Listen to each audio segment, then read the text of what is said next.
Abra sua Bíblia e acompanhe.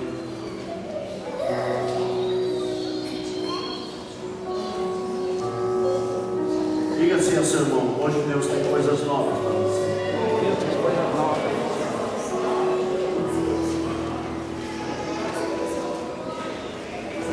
Glória a Deus.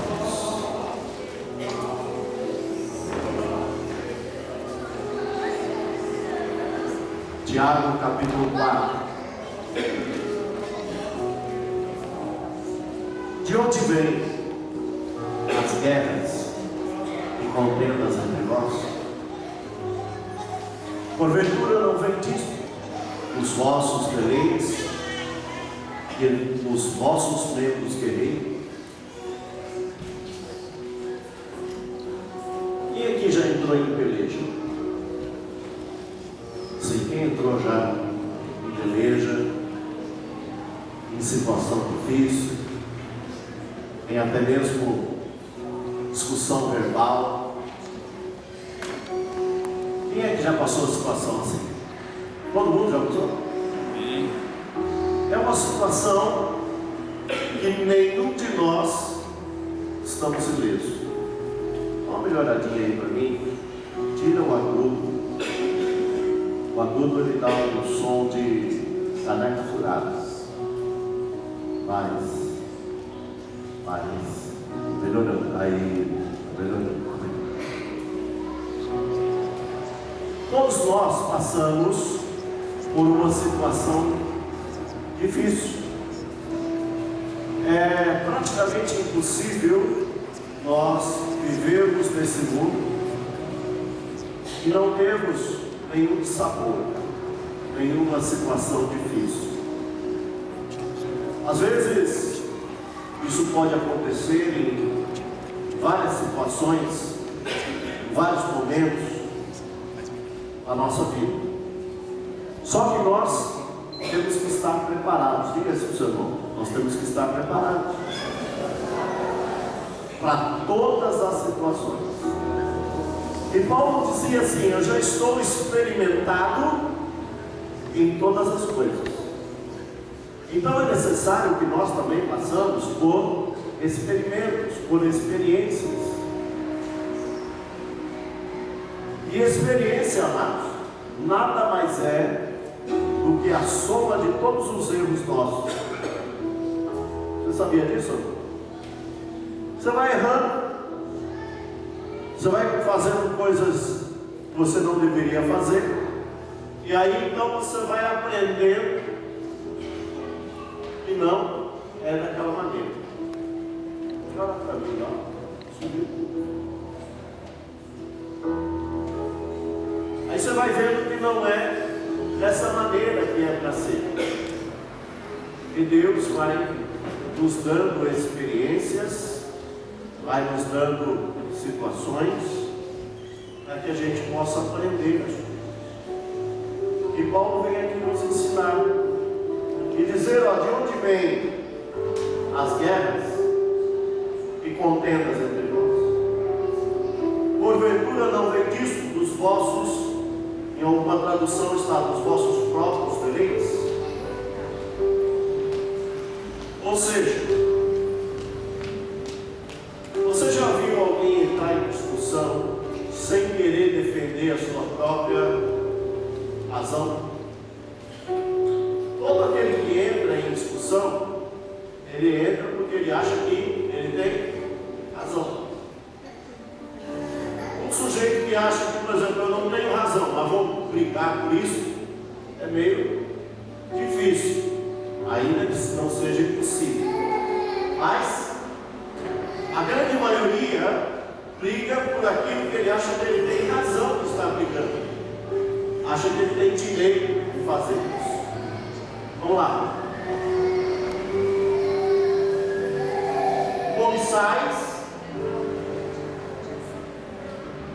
Cobiçais e nada, logo matais, invejais e não podeis alcançar. Logo combateis e fazeis guerra, nada tendes, porque não pedis. Veja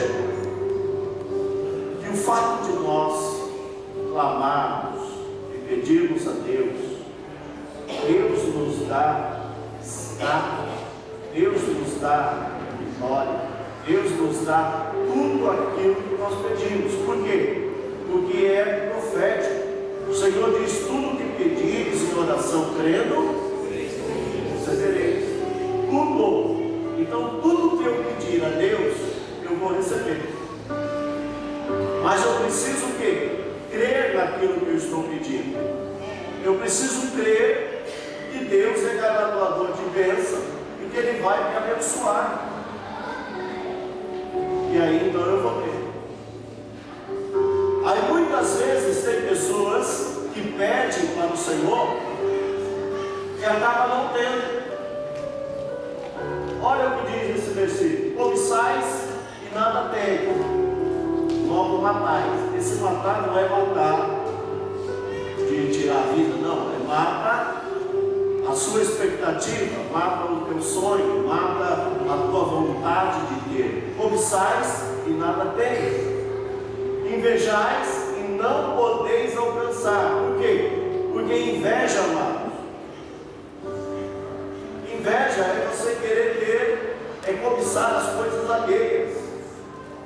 Não é algo que provém de Deus. Eu posso desejar ter alguma coisa? Posso, mas não porque o meu irmão tem. Se ele tem, eu também quero ter. Não é com esse espírito, não é com essa situação. Por que ele tem e eu não tenho? Não é assim que você vai conseguir ter algo de Deus. Amém? Eu tenho que ter, porque eu estou pedindo, eu estou plantando, eu estou fazendo por ter. Muitas vezes tem pessoas que dizem assim: Senhor, eu quero passar no vestibular. Senhor, eu quero, eu preciso. Deus pode olhar para você e dizer: pelo menos estuda, meu filho. Pelo menos estuda, pega nos livros. O Senhor, Ele diz que Ele nos fará lembrar de todas as coisas, mas pelo menos tem que ler, tem que ouvir. Senão não vai acontecer nada. Não adianta você chegar lá no dia da prova e você falar: Deus, qual é a alternativa correta? É A, B, C, D ou E? Aí Deus vai falar assim para você: S. Mas Senhor, não tem S. Se vira.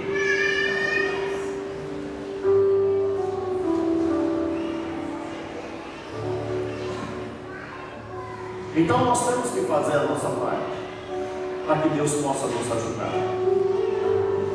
E não é por esse caminho: cobiçais e nada tendes, logo matais, invejais e não podeis alcançar, logo combateis e fazeis guerra, e nada tendes, porque não pedis. Mas, pastor, eu tenho pedido, eu tenho buscado. Vamos lá, versículos 3. Quando pedem, não recebem, pois pedem por motivos errados. O que quer pedir por motivos errados? Às vezes tem pessoas que falam assim: olha, Deus, se eu tiver um carro, eu não vou parar mais em casa, eu vou andar de carro contigo. Bom, se você não vai parar em casa, você vai prejudicar quem? Sua família. Todo domingo, agora eu tenho carro para visitar meus parentes, não vai mais para a igreja. Esse carro está sendo bênção na tua vida? Então você não vai receber esse carro. teu motivo para querer ter um carro é um motivo errado. Senhor, eu quero, Senhor, ter isso na minha mão, eu quero mostrar para aquele povo. Eu quero mostrar e jogar na cara deles. Esse é o motivo certo? Não, é o motivo errado. Então muitas vezes nós queremos ter coisas e desejamos ter coisas, mas os motivos pelo qual nós desejamos são motivos errados. E aí Deus não permite que nós tenhamos. Por quê? Porque nós vamos nos perder com aquilo. Você já viu que tem pessoas que não sabem ter muito dinheiro? Por que não sabem? Porque faz bagunça, pisa nos outros, quer fazer coisa tudo do lado errado, e aí ele não sabe conservar, não sabe cuidar, não sabe ter as coisas. É como, por exemplo, você tem uma criação, e aquela criação, ela foi criada o tempo inteiro, no meio da sujeira, no meio da bagunça. Aí um dia você muda ela de ambiente, vai lá, dá um banho, cuida, tal, faz, acontece. A hora que você solta ela, a primeira coisa que ela faz é se rolar no chão. Por quê? Ela está acostumada. Ela não sabe viver de outra maneira. Então, a primeira coisa para nós termos, Deus vai nos ensinar a ter. E como que Deus nos ensina a ter? Vamos supor que o Rodrigo quer uma bênção. Rodrigo fala assim: eu quero ser um homem usado por Deus, eu quero ter o dom de profecia na minha vida. Primeiro, para você ter o dom de profecia, você tem que ter coragem de Deus falar com você e você poder entregar. Aí Deus vai te testar na coragem, se você é corajoso, se você enfrenta barreiras. Se na primeira barreira você recuar, Deus fala assim: não, ele não vence o obstáculo, ele foge dos obstáculos. Então não adianta eu dar algo para ele que requer coragem.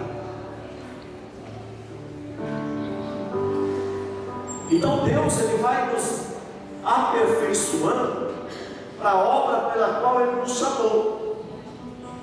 Só que ele vai nos dando e vendo como que nós tratamos aquilo que ele nos dá. Deus coloca na tua mão um trabalho. E esse trabalho que Deus coloca na tua mão, como é que você lida com ele? Você lida com ele com zelo? Ou você lida com ele de qualquer maneira? Se você lida com ele de qualquer maneira, você vai ser uma pessoa limitada. Mas se você é uma pessoa dedicada e vai à frente, e luta, e tenta, e quer além daquilo que Deus vai colocando para você, mais e mais e mais. A parábola dos 10 talentos, ela nos deixa claro, porque quando aquele homem separou os talentos, ele deu 10 talentos para um, deu 5 talentos para o outro, deu 1 talento para o outro, e cada um recebeu segundo a sua capacidade. Se ele tivesse dado 10 talentos para aquele que recebeu 1, ele tinha pegado os 10 talentos e enterrado. Então Deus, ele vai te dando oportunidades, Ele vai te dando trabalhos, Ele vai te dando coisas na tua mão para ver como é que você anda. De que maneira que você anda? E muitas vezes nós recebemos coisas que não são nossas, para ver como é que nós cuidamos daquilo que não é nosso, para saber se nós temos capacidade de cuidar daquilo que foi dado para nós em definitivo. Deus, Ele vai nos experimentando até nós chegarmos no ponto que Paulo diz: eu já estou experimentado em todas as coisas. Paulo diz que ele já podia, ele sabia ter com fartura e sabia também passar necessidade. Sabia passar situações fáceis e passar situações difíceis. Olha para o seu irmão e diga assim: você já tem tido experiências com Deus? E como é que tem sido essas experiências? Vamos lá. Infiéis, não sabeis que a amizade do mundo é inimizade contra Deus? Portanto, qualquer que quiser ser amigo do mundo constitui-se inimigo de Deus. Muitas vezes tem pessoas que acham que para ter alguma coisa ele precisa se aliançar com coisas que não convêm. Como é isso? Às vezes tem pessoas, amados, que desejam e querem ter dinheiro, ter fortuna, ser bem sucedido. E ele não mede situações, não mede esforços, não mede consequências para conseguir isso. E ele vai se aliançando. De que maneira que ele vai se aliançando? Alguém aqui já ouviu falar de pessoas que se envolveram em esquemas? Esqueminha da igreja, na firma, esqueminha em outro lugar, e acaba, por exemplo, ganhando, alguns trocados, achando que aquilo vai fazer dele o quê? Uma pessoa bem sucedida. E acaba tendo o quê? Desprazeres, sabores. Nós olhamos aí para os homens, os governantes. Quantos esquemas não foram velados? Quantos esquemas não foram mostrados aí para o mundo inteiro? De pessoas que se achavam espertos e que queriam e iriam, por exemplo, se enriquecer através de esquemas, através de corrupção, através de coisas erradas. E tudo isso, amados, é o que diz esse versículo. A amizade com o mundo é inimizade com Deus.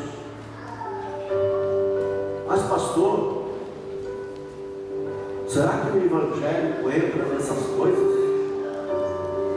Será que o evangelho ele tem um coração para isso? Amados, o mundo, quando você começa a participar do mundo, o mundo te corrompe.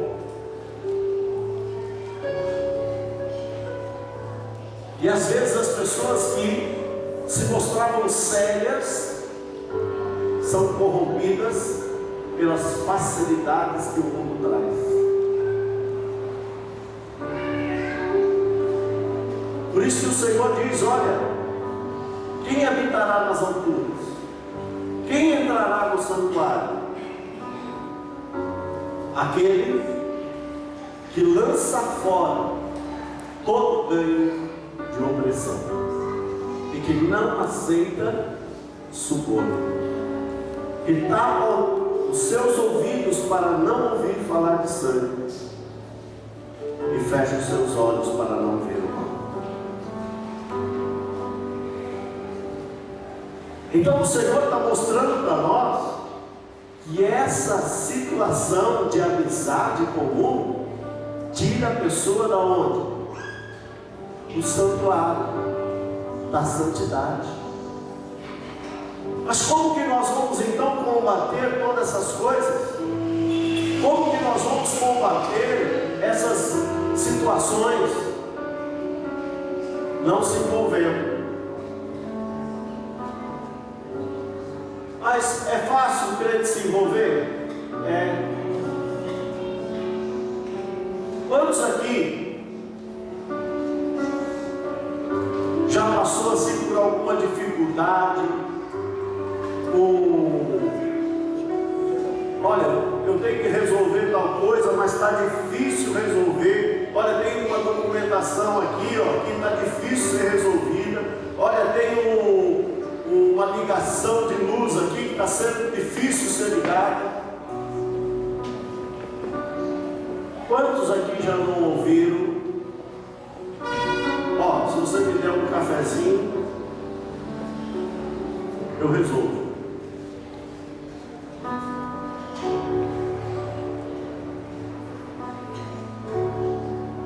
Olha, não dá para dar um jeitinho aí? Lá fora, as pessoas já conhecem os brasileiros como do jeitinho, jeitinho brasileiro. Tudo tem um jeitinho. Olha assim para o seu irmão e fala assim, ó, fuja do jeitinho. O jeitinho é a amizade comum.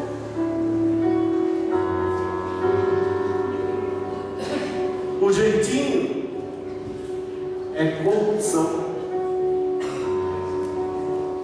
Mas aonde nasce a corrupção? Sabe onde nasce?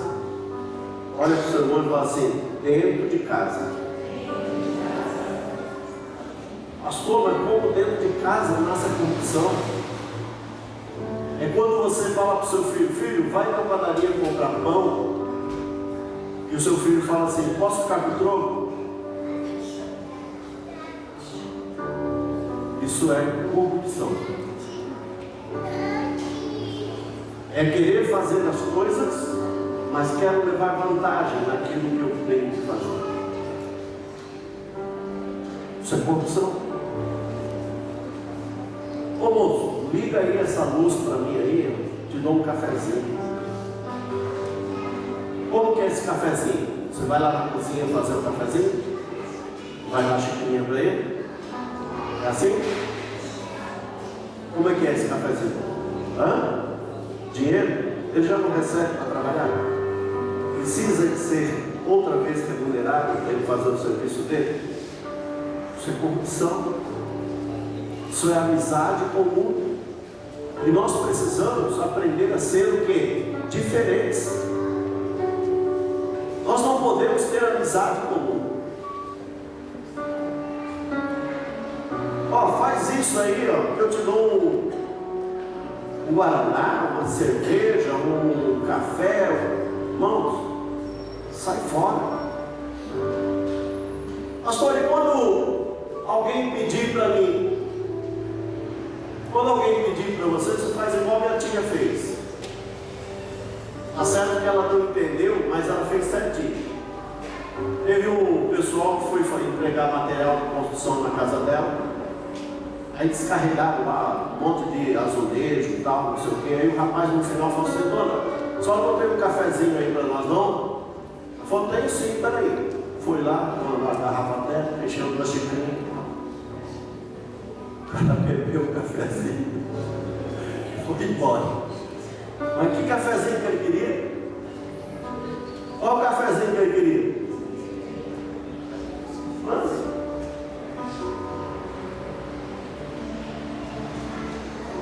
Mas ela fez certinho.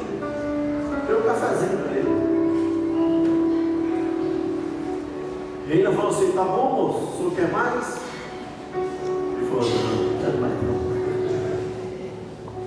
Acho que nem de café ele gostava.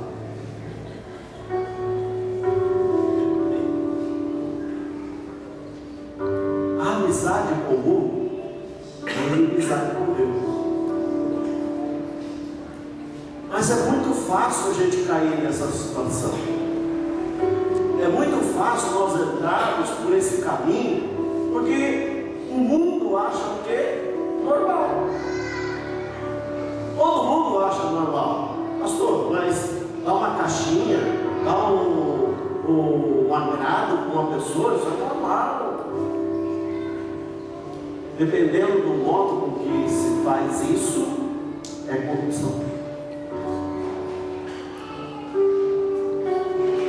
E a corrupção não pode estar no nosso meio.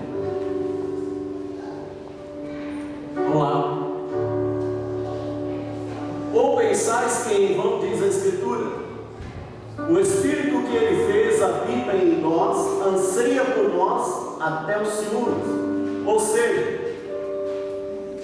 quando você começa a fazer coisas que não devia fazer, o Espírito Santo de Deus, ele tem ciúmes de você. Por que ele tem ciúmes? É muito simples. Aonde está o Espírito Santo de Deus? Aonde está o Espírito Santo? Aonde está? A igreja vai embora? Aonde é que está o Espírito Santo? Aonde habita o Espírito Santo? Em mim. Se o Espírito Santo habita em mim, mas eu começo a trazer coisas estranhas para dentro da minha habitação, eu começo a trazer coisas estranhas para dentro da minha vida, o Espírito Santo olha para nós e fala: mas peraí, essa casa aí é minha. O que você acha de você chegar na sua casa agora e encontrar lá sentado no sofá alguém que você nunca viu? Hein? Sentado lá no sofá, com os pés na mesinha, televisão ligada. É a hora que você chega e fala assim: ô meu, pega uma água gelada lá para mim, lá. Estou com sede.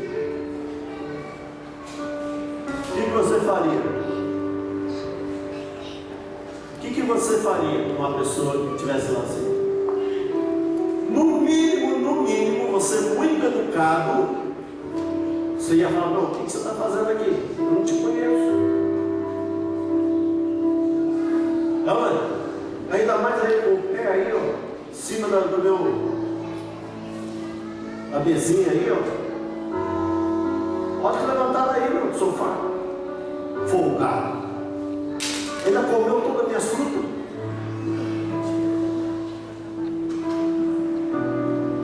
Você ia ficar muito bravo, não ia? Por quê? Porque ele está usufruindo do que é seu. Você não deu ordem para ele fazer isso. Assim também é o Espírito Santo com referência a nós. O Espírito Santo chega, fala: meu, essa casa é minha. Quem está fazendo essa sujeira aí? Ô pecado, o que você está fazendo aí, meu? Ah, ninguém te convidou aqui não. Sai fora daqui. Então o Espírito Santo de Deus tem ciúmes, porque você é templo do Espírito Santo de Deus. E como templo do Espírito Santo, ele zela por você. Ele quer ver em você a alegria que ele derrama do Espírito. Ele te enche. A palavra de Deus diz: não falte o óleo sobre a tua cabeça. Então o Espírito Santo está sempre derramando óleo sobre a tua cabeça, cuidando de você, te enchendo, te dando graça. vai lá e se suja todo, se lambuza todo, por pouca coisa, e fala: não, meu carro não é assim. Eu te amo muito para você fazer tudo isso que você está fazendo. E Ele troca as tuas vestes, traz óleo novo, derrama sobre tua cabeça óleo novo, faz como está escrito lá em Salmo, te lava com o sabão da lavandeira, para que você fique limpo.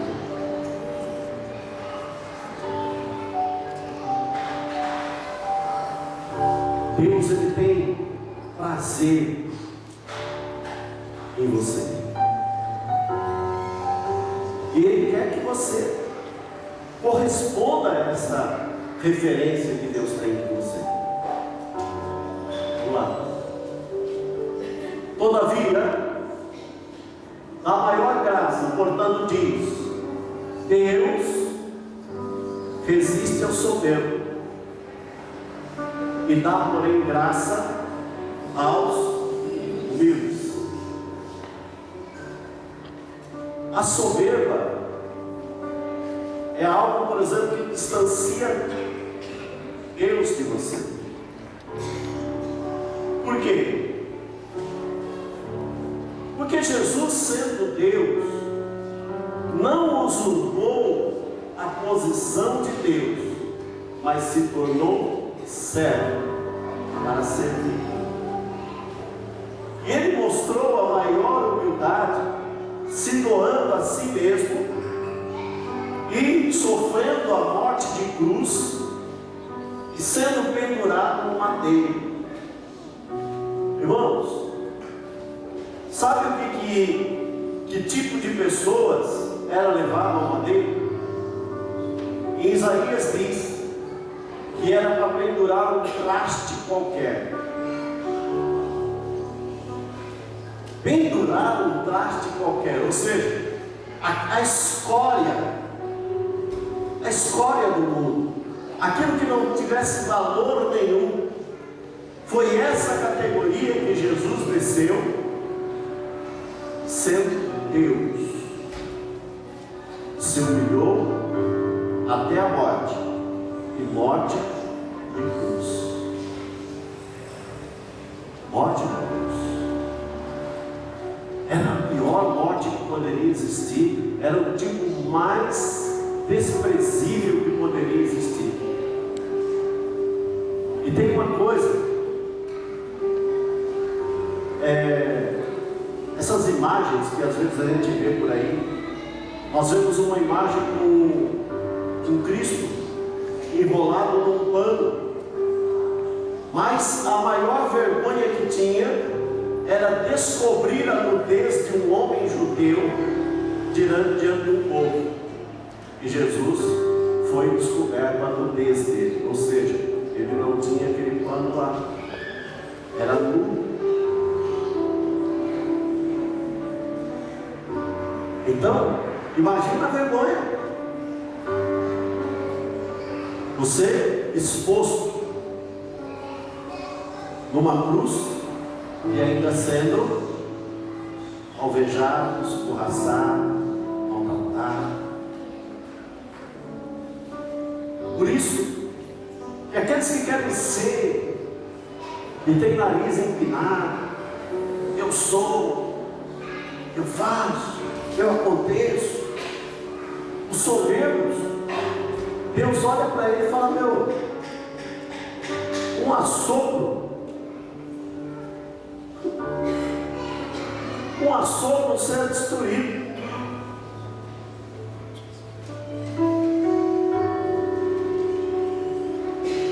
Por isso que em Salmo está dizendo o seguinte: se não for a misericórdia do Senhor, nós já teríamos sido consumidos.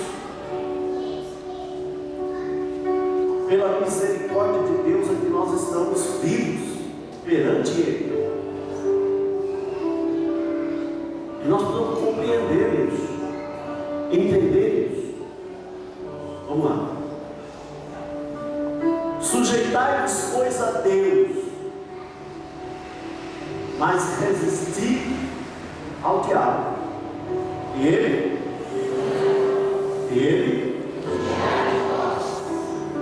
quando nos colocamos à disposição de Deus, à dispensação de Deus, Deus cuida.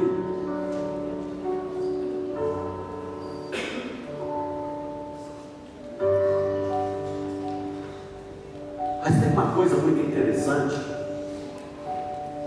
que quando nós nos achegamos mais perto de Deus, Deus nos faz enxergar o diabo vindo de longe. Nós conseguimos entender as ações demoníacas de longe. Quando nós não estamos perto de Deus ou nos afastamos de Deus, nós não enxergamos as ações demoníacas e elas começam a fazer parte da nossa vida. Pastor, eu tomo ceia, eu estou na igreja, eu oro. Irmãos, você pode ter ações na sua vida endemonizadas. Você sabia disso? Lembra do primeiro versículo que nós lemos hoje? Qual é o primeiro versículo? 4:1. De onde vêm as guerras e pelejas entre nós? Não vem dos vossos próprios peleias? O que Deus está querendo dizer aí? Você acha que, por exemplo, uma guerra, uma peleja, uma briga, ela vem do céu? Ela vem do céu? São ações endemonizadas, ações para desestabilizar a tua fé, para tirar você da graça, para tirar você da estatura perfeita de Deus. E você precisa estar experimentado, você precisa enxergar o maligno vindo de longe. Peraí, opa, isso aqui não pertence a Deus não. Essa atitude, essa ação não é uma ação vinda do céu. Então, peraí, o que Deus está falando aqui? Sujeitai-vos, pois, a quem? Sujeitai-vos, pois, a quem? Primeiro você se sujeita a Deus, deixa Deus governar a sua vida. Olha para o seu irmão, fala, deixa Deus governar a sua vida. E quando você deixar Deus governar a sua vida, você vai conseguir enxergar as ações demoníacas, e aí você vai fazer o que? A segunda parte do versículo. Mas resisti ao diabo e ele fugirá de vós. Quando ele quiser entrar no seu lar, você vai fazer assim, ó, aqui não. Aqui não. Pode sumir daqui. Diga para ele assim, ó, aqui não. Quem governa a minha vida, quem governa a minha casa, quem governa o meu pensamento, quem governa a minha língua, quem governa os meus olhos, quem governa o meu ouvido é o Senhor dos exércitos. É o Senhor. A hora que você for falar alguma coisa, opa, fecha a boca. Aqui não. A minha língua não. Ó marido, você não vai usar minha língua não para ofender ninguém. Você não vai usar minha língua para falar de ninguém. Você não vai usar minha língua para dirigir palavras ofensivas a ninguém. Você não vai usar os meus ouvidos para ouvir ninguém falar coisas que não devem. Você não vai usar os meus olhos para ver coisas que eu não devo ver.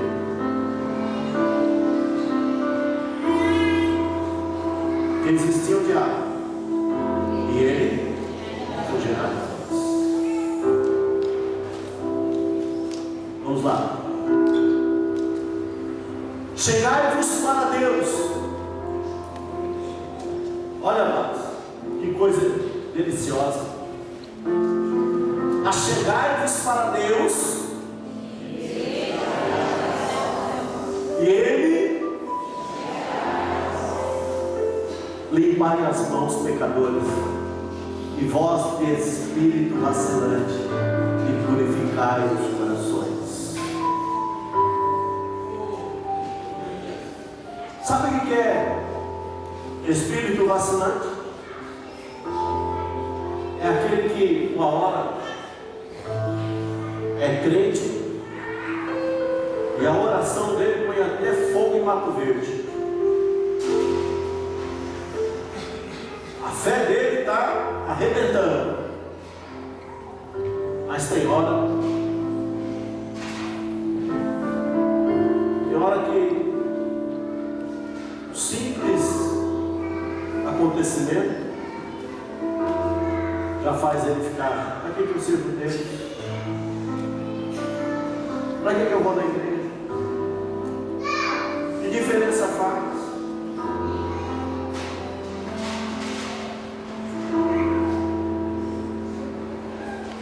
O vacilante, diz assim: o vacilante, não precisa nem olhar para o seu irmão, viu? Não precisa nem olhar, ele sabe se ele vacila ou não. Fala: o vacilante, não vacile o teu pé, seja firme nos teus propósitos, seja uma pessoa decidida: eu quero, eu vou fazer, eu sou filho de Deus, eu sou filho do Rei. Seja determinado nas suas conquistas: eu quero e vou conseguir.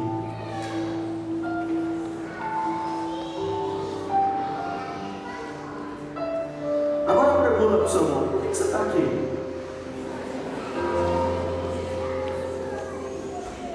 Por que você está aqui?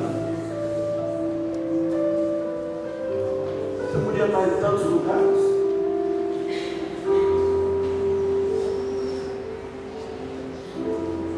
Só que Deus tocou no teu coração para que você estivesse aqui hoje. Hoje tem muitas pessoas que não vieram.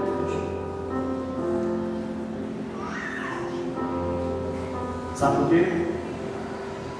Porque era você que precisava para ouvir tudo isso. Não adianta você falar: ah, se o Antônio estivesse aqui para ouvir tudo isso que o senhor está falando. Ah, se o Pedro, se a Maria estivesse aqui. Não, é você que tem que ouvir. É você que Deus mandou ouvir. Então não deixe vacilar os teus pés. Vamos lá. Senti as vossas misérias, lamentai e chorai, torne-se o vosso riso em pranto e a vossa alegria em tristeza. Humilhai-vos perante o Senhor e Ele vos exaltará. Não adianta você querer dizer assim: comigo, pastor, comigo está tudo bem, viu? Comigo está tudo bem. Está mesmo? Está tudo certinho?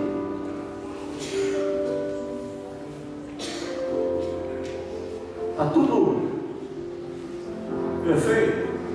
Não precisa melhorar nada. Tem gente que fala assim: ah, pastor, se melhorar estraga. Não, se melhorar, melhora. Melhore muito. Mas como que eu faço para melhorar mais do que está melhor? Tem uma frase que tem muitos carros que colocam atrás do carro lá: hora que melhora. Então, se você for um homem e uma mulher de oração, a tua vida vai melhorar cada dia mais. Você quer que a sua vida melhore? Você quer que a sua vida melhore? Então se manifeste ao Senhor, diga: Senhor,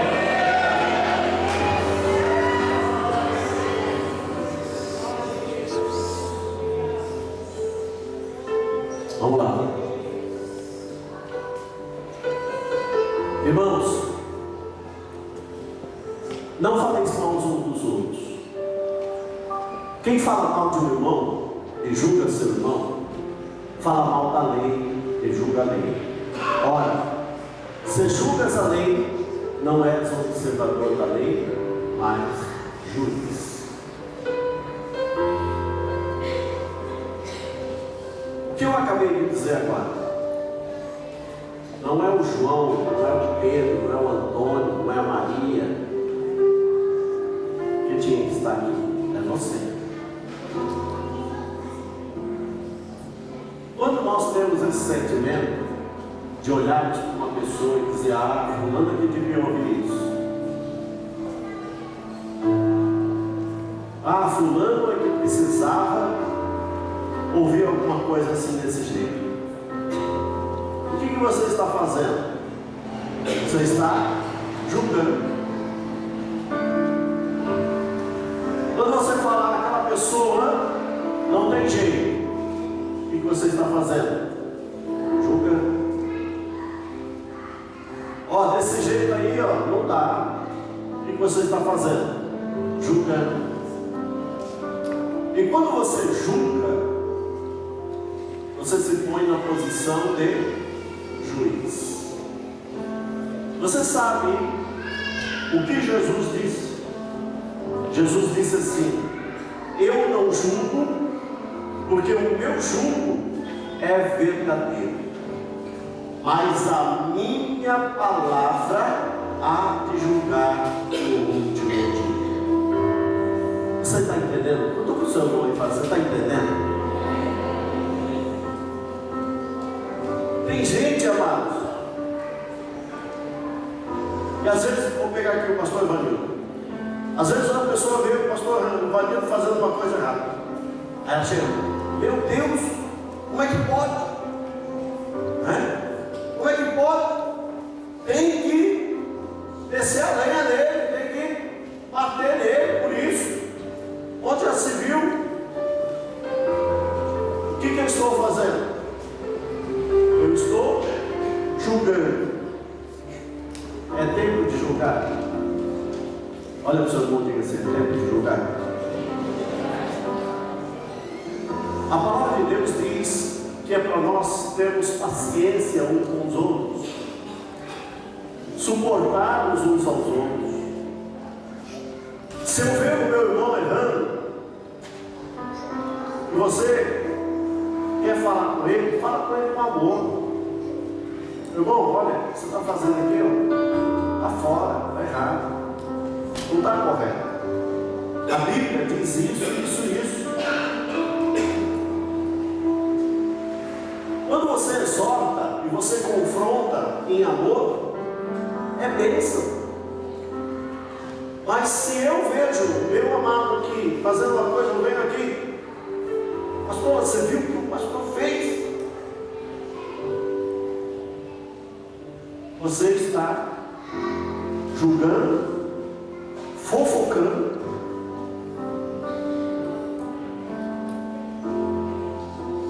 E você entra num aspecto que eu quero te dizer que a Bíblia diz que aquele que fica contando uma coisa um para o outro, o que é?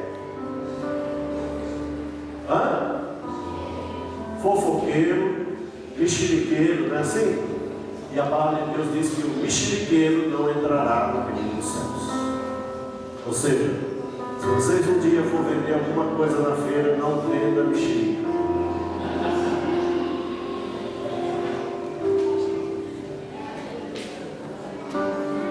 Certo? Venda banana, laranja, não tem problema. Mexerica não.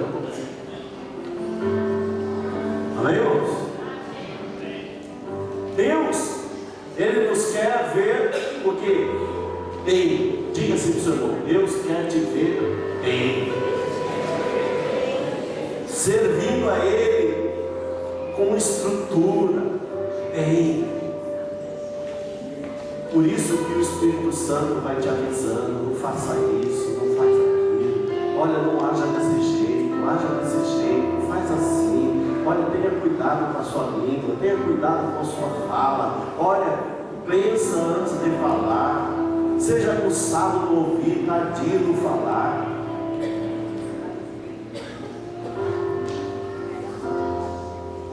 Tudo isso Deus vai nos ensinando para quê? Para que alcancemos a salvação. Quantos aqui querem ser salvos? Se você quer ser salvo, se liga na palavra de Deus e faça ela cumprir na sua vida. Faz com que ela cumpra-se na sua vida. Você vai ver as bênçãos de Deus sendo derramadas sobre você. Deus tem muito para te dar. Deus tem muito para fazer. Mas nós precisamos aprender muito de Deus, aprender a ver as coisas e agir diante delas, ouvir coisas e agir diante delas, naquilo que a gente ouve. E quando nós abrimos a nossa boca, que seja para a transformação.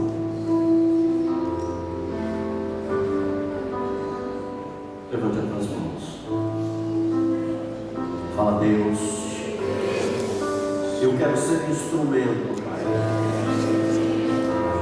Um instrumento para levar, Senhor amado, a Tua palavra. Para levar, Senhor amado, as Tuas bênçãos. Para que aonde, Senhor amado, eu colocar a planta dos meus pés, ó Pai, haja uma transformação. Aonde, Senhor amado, eu colocar, Jesus querido, os meus ouvidos, Senhor, que eles sejam atentos, Senhor amado, à Tua palavra e às Tuas revelações. Aonde eu lançar os meus olhos, ó Pai, seja, Senhor amado, para que eu possa ver além, Senhor Jesus, do horizonte, para os lugares que não limitem a minha visão. Eu quero ter visão diária, visão panorâmica. Senhor, que a minha boca, Pai, ao falar, Senhor, possa, Senhor amado, trazer palavras de transformação. Que os corações, ó Pai, sejam levados a Ti, Senhor. Que os pensamentos, ó Pai, sejam para Ti. Que haja em mim, Senhor amado, um espírito reto, um coração puro. Cria em mim, Senhor. Cria, Pai. Vê, Senhor amado, se há alguma coisa, Pai, que o Senhor não se agrada em mim. E diga, Senhor. Ensine e converta aos Teus caminhos. Eu te louvo e te agradeço.